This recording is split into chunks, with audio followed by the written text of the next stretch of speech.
Et oui, comme vous le voyez, j'enchaîne les décors luxuriants face à Pierrot, en fait. J'ai été voir le match, les matchs d'ailleurs, chez les amis.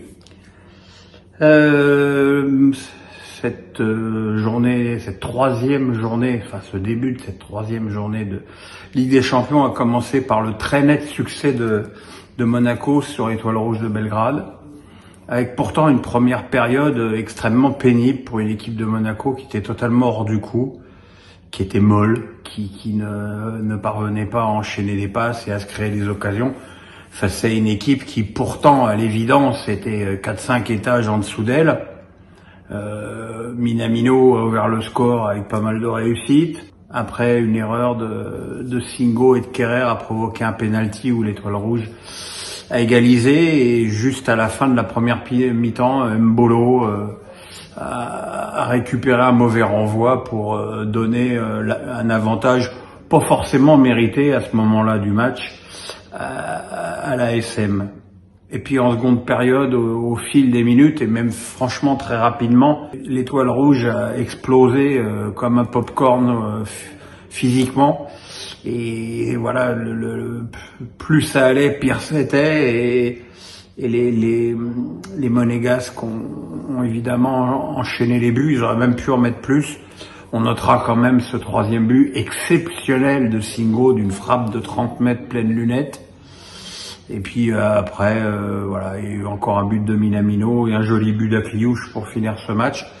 Voilà Monaco avec 7 points en 3 journées, ce qui est un super résultat et qui confirme le bon début de saison générale du club de la Principauté.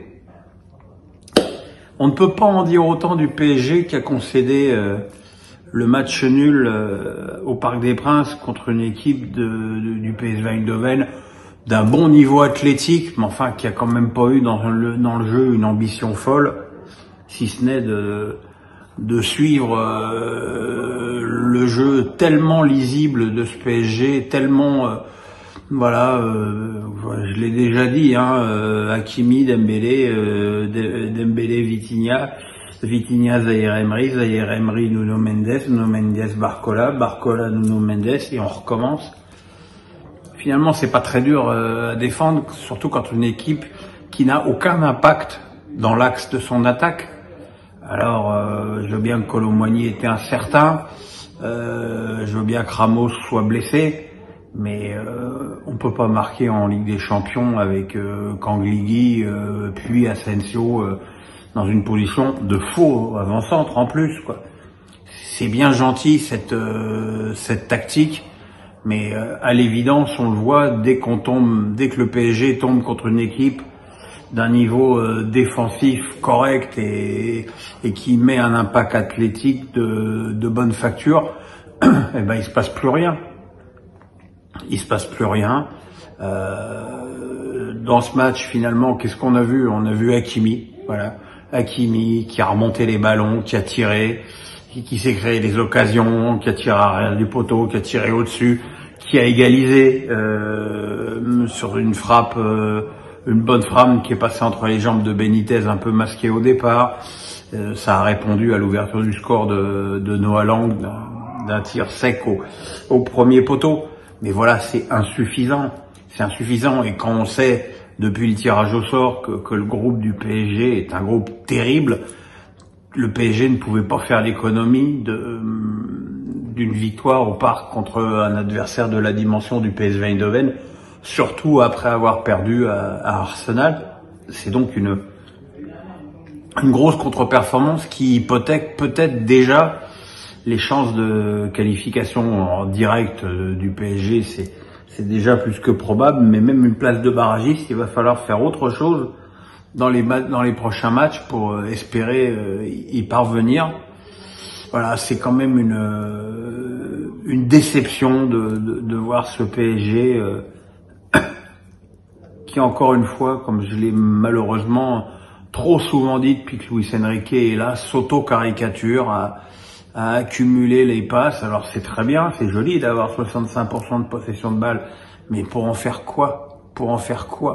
se créer quelle occasion, pour avoir quel impact dans l'axe du terrain face à ton adversaire. Finalement, il suffit quoi? Il suffit d'attendre que Dembélé rentre sur son pied gauche. Voilà, et puis Barcola peut pas marquer un but à tous les matchs non plus. Donc voilà, comme je l'avais annoncé, bravo Pierrot, de toute façon cette équipe dans les matchs de haut niveau, elle va avoir un problème pour marquer les buts, parce qu'elle n'a pas un matériel offensif de haute qualité, et qu'elle n'a plus ce joueur à 44 buts qu'elle a eu longtemps. Et voilà, quoi. Pour moi, il n'y a pas vraiment de surprise dans ce qui se passe actuellement au PSG. Voilà, demain on se retrouve pour les matchs de Brest et de Lille. Le pouce, la cloche, on s'abonne. Ils sont bavards hein, sur la terrasse. Je les ai virés pour pouvoir faire ma vidéo. Eh ouais, c'est qui le patron? C'est qui le patron? Salut les gars, à demain.